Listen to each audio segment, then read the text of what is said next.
25 years ago when this young kid from Skokie approached me about hyping the Windy City round ball return. Look at him today. One of the last millionaires I know that actually speaking to.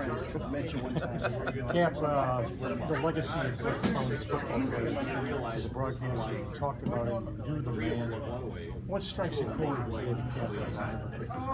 He was all about Chicago. He was all about the Bears. He was all about being unbelievably passionate and honest.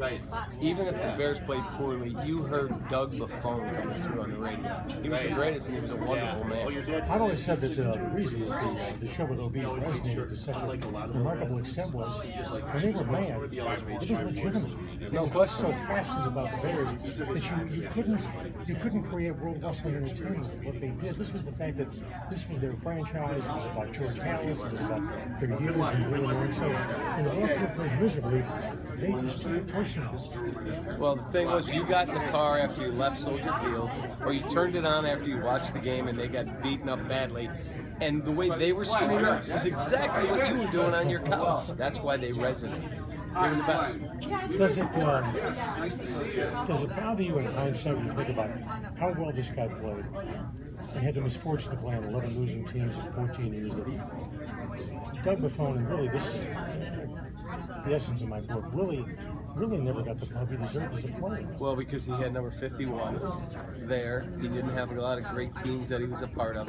Doug Buffone on a great team goes down as a legendary linebacker. Exactly.